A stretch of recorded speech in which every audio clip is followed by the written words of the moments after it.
नमस्कार. मुख्यमंत्री माझी लाडकी बहीण योजनेच्या एका नवीन व्हिडिओमध्ये तुम्हा सर्वांचं स्वागत आहे. आता लाडक्या बहिणींसाठी एप्रिलच्या हप्त्याबाबत एक खूप मोठी अपडेट समोर आलेली आहे. आता एप्रिलचा हप्ता किती तारखेला येणार आहे आणि किती रुपये येणार आहे, म्हणजेच 1,500 रुपये येणार आहे की 2,100 रुपये येणार आहे, याच्याबद्दल सगळ्यात मोठी अपडेट समोर आलेली आहे. आणि ती अपडेट काय आहे हे आपण या व्हिडिओमध्ये पुढे पाहणारच आहोत. त्यामुळे या व्हिडिओला शेवटपर्यंत पाहायचं आहे. आणि जर आपल्या चॅनलवर नवीन आला असाल तर चॅनलला सबस्क्राईब नक्की करा, कारण या चॅनलवर तुम्हाला लाडकी बहीण योजनेच्या सगळ्या अपडेट लवकरात लवकर आणि अचूक पाहायला मिळतात. तसेच या व्हिडिओला लाईक नक्की करा आणि आपल्या जवळच्या माणसांना, म्हणजेच आपल्या बहिणीला, आपल्या आईला हा व्हिडिओ शेअर नक्की करा. आता एप्रिलच्या हप्त्याबाबत एक सगळ्यात मोठी अपडेट तर समोर आलेलीच आहे, परंतु गॅसच्या हप्त्याबाबत सुद्धा एक खूप मोठी अपडेट समोर आलेली आहे. कारण महिलांना आता गॅसच्या हप्त्याचे वाटप सुद्धा सुरू झालेलं आहे. म्हणजेच 830 रुपये सगळ्या महिलांच्या खात्यामध्ये आता लवकरच जमा करण्यात येणार आहेत आणि एप्रिलचा हप्ता सुद्धा लवकरच वाटप सुरू होणार आहे, असं स्वतः उपमुख्यमंत्री एकनाथ शिंदे साहेबांनी सांगितलेलं आहे.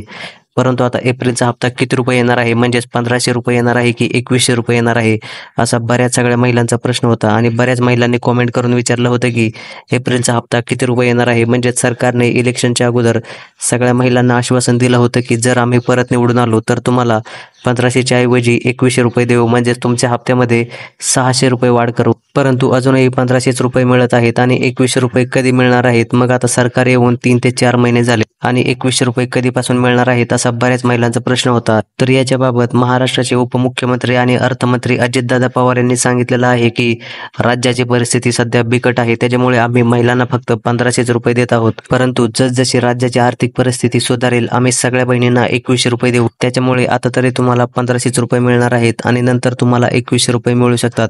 मग आता हे 1,500 रुपये म्हणजेच एप्रिलचा हप्ता नेमका किती तारखेला येणार आहे हे आपण पाहूया. परंतु जर तुम्हाला मार्च आणि फेब्रुवारी महिन्याचे पैसे मिळाले नसतील, म्हणजेच फेब्रुवारी आणि मार्च महिन्याचे जे पैसे आहेत ते 3,000 रुपये सगळ्या महिलांच्या खात्यामध्ये जमा करण्यात आले होते. परंतु काही महिला अशा आहेत की त्यांना 3,000 रुपये मिळालेले नाहीत, कारण त्या सरकारच्या नियमांमध्ये आणि अटींमध्ये बसत नाहीत.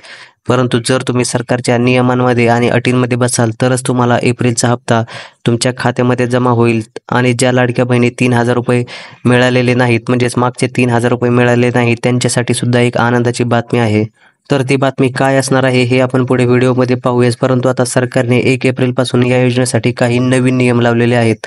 सर्वात प्रथम ते पाहूया. कारण जर तुम्ही या सरकारच्या नियमांमध्ये बसत असाल तरच तुम्हाला लाडकी बहीण योजनेचा एप्रिलचा हप्ता मिळणार आहे आणि इथून पुढचे पैसे मिळणार आहेत. तर सगळ्यात पहिला नियम असा आहे की जी महिला लाडकी बहीण योजनेचा लाभ घेते तर तीच महिला जर सरकारच्या इतर कोणत्याही योजनेचा लाभ घेत असेल, म्हणजे संजय गांधी निराधार योजना असेल किंवा नमो शेतकरी योजना असेल किंवा श्रावण बाळ योजना असेल, या कोणत्याही योजनेचा लाभ घेत असेल तर त्या महिलेला लाडकी बहीण योजनेचा लाभ मिळणार नाही. त्या महिलेला लाडकी बहीण योजनेतून अपात्र ठरवले जाणार आहे आणि त्यांचा फॉर्म जो आहे तो या योजनेतून वगळला जाणार आहे. त्याच्यानंतर दुसरी सगळ्यात महत्त्वाची अपडेट म्हणजे तुमचं आधार कार्ड हे तुमच्या बँक अकाउंटशी लिंक असायला हवं.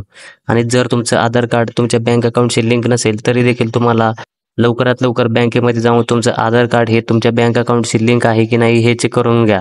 आणि जर नसेल तर ते लवकरात लवकर लिंक करून घ्या, कारण तुमचं आधार कार्ड हे तुमच्या बँक अकाउंटशी लिंक नसेल तरी देखील तुम्हाला एप्रिलचा हप्ता मिळायला प्रॉब्लेम होईल. त्याच्यामुळे तुम्ही हे काम सगळ्यात प्रथम करून घ्यायचं आहे. आणि सगळ्यात महत्त्वाचं म्हणजे आता तुम्हाला दरवर्षी जून महिन्यामध्ये बँकेत जाऊन तुमचं KYC अपडेट करून घ्यावं लागणार आहे. म्हणजेच तुम्हाला तुमचं Aadhaar card, pan card, mobile number हे बँक अकाउंटशी लिंक करून घ्यावं लागणार आहे. तो म्हणजे अपडेट करून घ्यावं लागणार आहे. तरच तुम्हाला लाडकी बहीण योजनेचे पैसे मिळत राहतील. त्याच्यानंतर तिसरा सगळ्यात मोठा नियम असा आहे की जर तुम्ही लाडकी बहीण योजनेचा लाभ घेत असाल आणि तुमचे वार्षिक उत्पन्न किंवा तुमच्या कुटुंबाचं वार्षिक उत्पन्न हे 2.5 लाखांपेक्षा जास्त असेल तरी देखील तुम्हाला लाडकी बहीण योजनेचा एप्रिलचा हप्ता यायला प्रॉब्लेम होणार आहे. कारण सरकारने तसा नियमच ठेवलेला आहे की ज्या कुटुंबाचे वार्षिक उत्पन्न हे 2.5 लाखांपेक्षा जास्त असेल त्या कुटुंबातील महिलांना लाडकी बहीण योजनेचे पैसे मिळणार नाहीत. त्यांना या योजनेतून अपात्र ठरवलं जाणार आहे. त्याच्यामुळे तुम्ही लवकरात लवकर या वर्षीचा उत्पन्नाचा जो दाखला आहे तो 2.5 लाखांपेक्षा कमी असलेला दाखला काढून ठेवायचा आहे, हे खूप गरजेचं आहे. त्याच्यानंतर चौथा नियम असा आहे की ज्या महिलांच्या घरी 4 चाकी वाहन आहे त्या महिलांना देखील लाडकी बहीण योजनेतून वगळण्यात येणार आहे. म्हणजेच जर तुमच्या घरी 4 व्हीलर असेल तरी देखील तुम्हाला एप्रिलचा हप्ता यायला प्रॉब्लेम होणार आहे. परंतु जर तुमच्या घरी पिवळ्या नंबर प्लेटची गाडी असेल किंवा ट्रॅक्टर असेल तर तुम्हाला पैसे हे मिळणार आहेत. परंतु जर तुमच्या घरी पांढऱ्या नंबर प्लेटची गाडी असेल तर मात्र तुम्हाला लाडकी बहीण योजनेचे पैसे मिळणार नाहीत. आणि जर तुमच्या घरी पिवळ्या नंबर प्लेटची गाडी आणि ट्रॅक्टर असेल तर हे पैसे तुम्हाला मिळणारच आहेत. आणि तुम्हाला या सरकारच्या 4 नियमांचं पालन हे करावंच लागणार आहे. तरच तुम्हाला लाडकी बहीण योजनेचे पैसे हे मिळणार आहेत. अन्यथा तुम्हाला या योजनेतून वगळलं जाईल. आणि सगळ्या लाडक्या बहिणींना आता गॅसच्या पैशाचे देखील वाटप सुरू होणार आहे. म्हणजेच 830 रुपये तुमच्या लवकरच खात्यामध्ये जमा होणार आहेत. आणि आत्तापर्यंत तुम्हाला लाडकी बहीण योजनेचे किती रुपये जमा झाले, म्हणजेच 9 हप्ते तुमच्या अकाउंटवर जमा झाले आहेत की नाही हे कमेंट करून सांगायचं आहे. कारण बऱ्याचशा लाडक्या बहिणी अशा आहेत की त्यांना 9 हप्ते मिळालेले नाहीत. आणि जर तुम्हाला हा व्हिडिओ आवडला असेल तर व्हिडिओला लाईक करा आणि आपल्या चॅनलवर नवीन आला असाल तर चॅनलला सबस्क्राईब नक्की करा. जय हिंद, जय महाराष्ट्र.